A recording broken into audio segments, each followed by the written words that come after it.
I didn't know how clearly my family had ranked me until my mother said it out loud at dinner. Not angry, not emotional, just calm. Your sister's family always comes first. You're always last. My dad nodded like it was basic math. My sister smirked into her wine.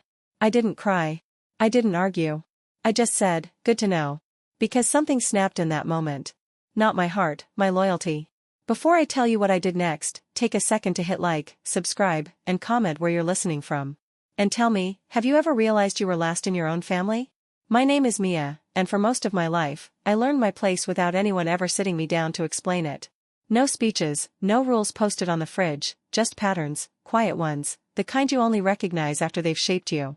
I grew up in a house in Denver that looked ordinary from the outside, trim lawn, neutral paint, family photos by the front door. But if you stood still long enough inside that house, you could feel how attention moved, how it flowed quickly toward one person, and how it slowed, thinned out before it ever reached me. My sister had a gravity I didn't. Conversations bent toward her. Plans were made around her schedule. When something went wrong, people rushed. When something went right, they celebrated loudly. I learned early that my role was different.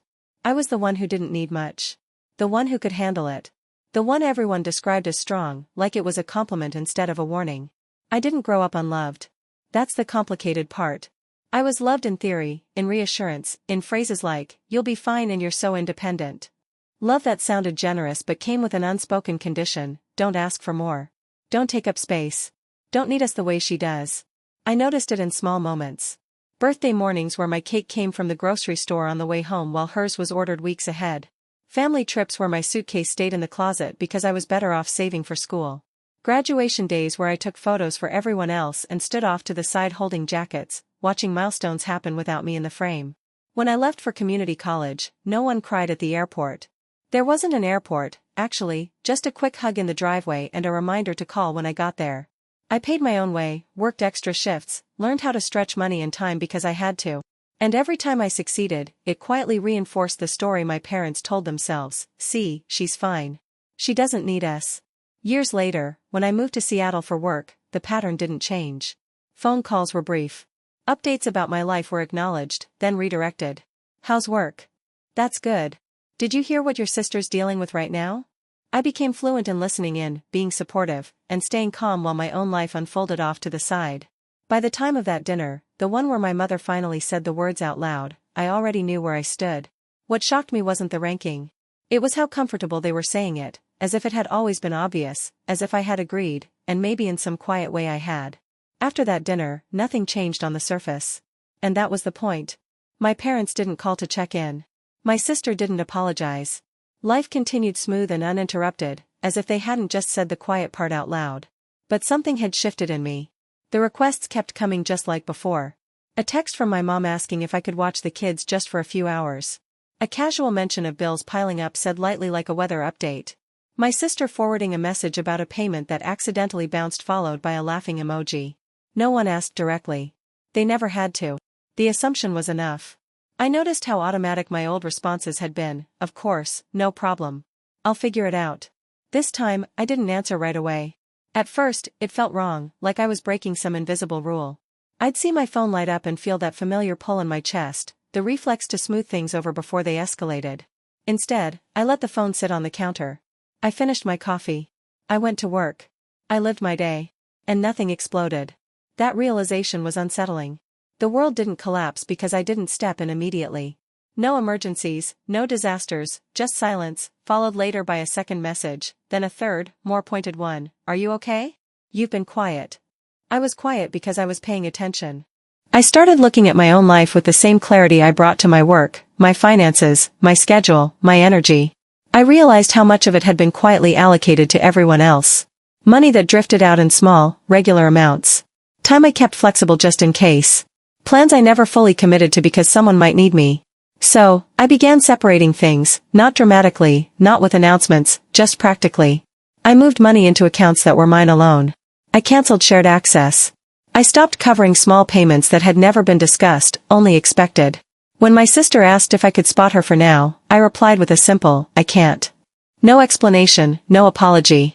The reaction was immediate. My mom called, her voice tight with concern that felt more like confusion, is everything okay? You seem distant. I told her the truth, I'm just busy. She paused as if waiting for the rest of the sentence. When it didn't come, she filled the space herself. You know your sister's under a lot of pressure right now. I did know. I had always known. What I was realizing was that knowing didn't make it my responsibility. That was the turning point. Not a fight, not a dramatic declaration, just the moment I understood that being the strong one had become a convenient excuse for everyone else to stop carrying their share. I didn't know then how soon they would really test that boundary, but I was about to find out. The call came on a weekday afternoon right as I was finishing a meeting. I could hear it before anyone said a word. That edge in my mom's voice, tight, rushed, the sound of someone trying to stay calm while standing on unstable ground. We need to talk, she said. Can you come by this weekend? She didn't explain. She didn't have to. By then, I'd learned the language. When my family used urgency without details, it meant something had gone wrong, something expensive. When I arrived in Denver, the house felt heavier than I remembered. The air stale. The living room table buried under stacks of envelopes and loose papers, bills, notices, printouts that looked official enough to be frightening. My sister sat rigid on the couch, arms crossed, eyes fixed on the floor. My dad avoided my gaze entirely. They didn't ask how I was. No one ever does in moments like that. My mom started talking fast, words tumbling over each other, a business decision that didn't pan out, payments that had been delayed, a few contracts signed with optimism and very little margin for error. She kept using the word temporary, like repeating it might make it true. I listened without interrupting, my hands folded neatly in my lap, the way I always had. Then came the pause, the collective inhale, the moment they all looked at me. Well, my dad said, finally clearing his throat, you're in a stable place. You don't have kids. You can handle this better than most. There it was. The assumption, the expectation dressed up as logic. They didn't say the words outright, but they didn't need to. They expected me to cover the gap, to smooth the crisis, to make the numbers work the way I always had. My sister glanced up at me then, fear flickering across her face before settling into something else, relief, as if the solution had just walked through the door. I didn't answer right away. Instead, I asked a question, what's the plan if I don't? The room went quiet. Too quiet. My mom looked hurt. My dad looked confused. My sister looked panicked. It was like I had spoken in a language they didn't recognize. Not helping had never been part of the equation. I need time, I said calmly. To understand everything. They nodded too quickly, grateful, certain. They assumed time meant I was calculating how much I could give, not whether I would. That night, back in my childhood bedroom, I stared at the ceiling and felt something settle inside me, a resolve that didn't come from anger, but from clarity. The next morning, I made 2 appointments, one with my therapist, one with a legal advisor. If I was going to step into this mess, it wouldn't be as the family's safety net. It would be on my terms. When I came back the following weekend, I didn't arrive with answers. I arrived with clarity. The house looked the same as it always had, but the energy inside it felt different, tighter, desperate, the kind of quiet that comes from people waiting to be rescued. Papers were still spread across the table, now more organized, stacked into piles, like someone had tried to make chaos look manageable. Bills here, payments there, a few contracts clipped together, corners bent from nervous handling. My parents were already seated. My sister sat beside them, her husband hovering near the doorway like he wasn't sure if he was welcome in the room where the damage had been assessed. No one smiled when I walked in. No one offered coffee. My mom broke the silence first. We're really glad you came, she said, hands folded tightly in her lap. Her voice carried that brittle softness I knew well, the tone she used when she needed something but didn't want to say it out loud. I sat down slowly and placed my bag at my feet. Let's talk, I said. My dad cleared his throat and launched into an explanation I'd already heard, the downturn, the delays, the bad timing. He spoke like a man presenting a case he'd rehearsed all week, hoping confidence might replace accountability. My sister nodded along, eyes glossy, occasionally adding a detail about stress or the kids or how none of this was supposed to happen. Eventually, the words ran out. That's when my mom leaned forward. We just need help getting through this part, she said. Once things stabilize. How much? I asked. She blinked. My dad hesitated. My sister inhaled sharply then answered for them. A number rounded heavy, spoken carefully as if the way she said it might make it sound smaller. And after that I asked, what's the plan? My dad frowned. What do you mean? I said evenly, what changes? So this doesn't happen again. The question landed wrong. My mom's expression tightened. Mia, this isn't the time to interrogate us. I nodded slowly. Then it's not the time for me to write a check. The room shifted. My sister sat up straighter. We're family, she said, her voice rising just enough to carry emotion without crossing into accusation. This isn't about plans. It's about helping. Helping who? I asked. She looked at me like the answer was obvious. Us. I glanced around the room. And who's helping me? No one spoke. My dad leaned forward, elbows on his knees. You're in a different position, he said. You don't have the same responsibilities. You're single. You're stable. You can afford to step in. There it was. The logic I'd heard my entire life. The math that always ended with me absorbing the cost. I can afford to step in, I said carefully, because I've spent years planning my life as if no one would ever catch me if I fell. My mom's eyes filled. We didn't know you felt like that. I met her gaze. You did. You just didn't think it mattered. The room went quiet again, but this time it wasn't confusion. It was discomfort. I reached into my bag and pulled out a folder, sliding it onto the table between us. The movement was slow, deliberate. Every eye followed it. This is what I'm willing to do, I said. And this is how. My dad opened the folder first, his eyebrows knit together as he scanned the first page, then the next. My mom leaned over his shoulder. My sister craned her neck, her face draining of color. This is a loan, my dad said flatly. Yes, I replied, with clear terms. My sister shook her head. Why are there conditions? Because this isn't an emergency donation, I said. It's structured help. My mom's voice trembled. You don't trust us. I trust patterns, I said quietly. And this pattern has been in place my entire life. The conditions weren't cruel. They weren't punitive. They were practical. Assets had to be sold before any money changed hands. Spending had to be documented. No new financial commitments without proof of sustainability. Family therapy not as a suggestion but as a requirement. And a written agreement that my name, my credit, and my future would never again be assumed as backup. My dad pushed the folder away from him. This is cold, he said. This is how banks treat people. I nodded.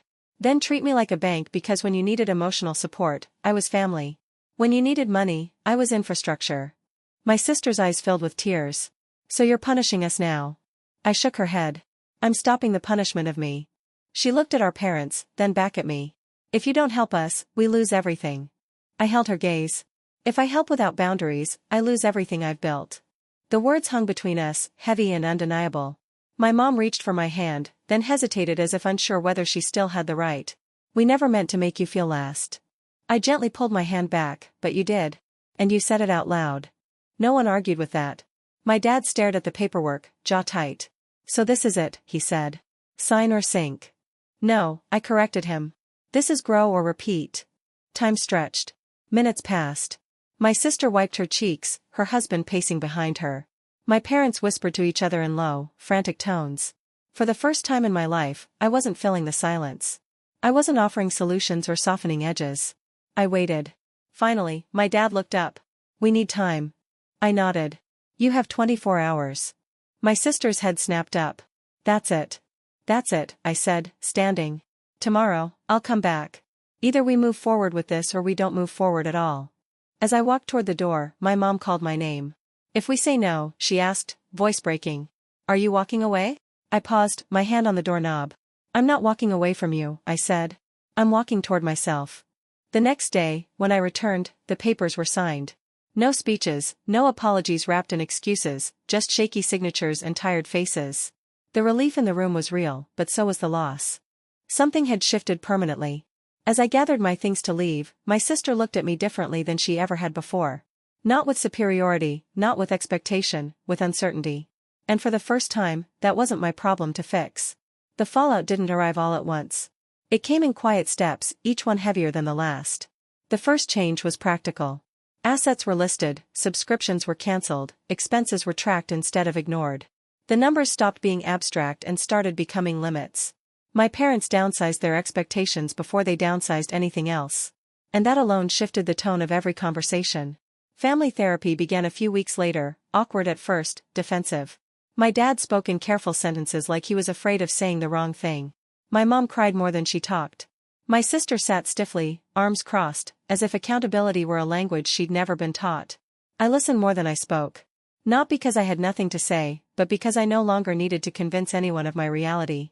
The truth had already been written down, signed, and agreed to. Something unexpected happened over time. The panic faded. The urgency softened. Without me quietly absorbing the consequences, everyone else had to carry their share. My sister learned how to sit with discomfort instead of handing it off. My parents stopped using phrases like, "we'll figure it out," when they really meant, "Mia will." The relationship didn't heal in a dramatic way. There were no movie moments, no sudden transformation, but there was space. Space where guilt used to live. Space where obligation had once pressed down on my chest. Back in Seattle, my life felt steadier, lighter. I focused on my work. I slept better. I stopped bracing myself every time my phone buzzed. When my mom called, it was to ask how I was, not what I could do. When my sister texted, it wasn't followed by a request. The biggest change wasn't theirs, though. It was mine. I no longer felt responsible for maintaining the illusion that everything was fine. I didn't rush to prove my worth by fixing problems that weren't mine. I learned that boundaries don't erase love. They define where it can exist without destroying you. One evening, sitting alone in my apartment, I realized something simple and profound. For the first time in my life, I wasn't waiting to be chosen. I had already chosen myself. And that made all the difference.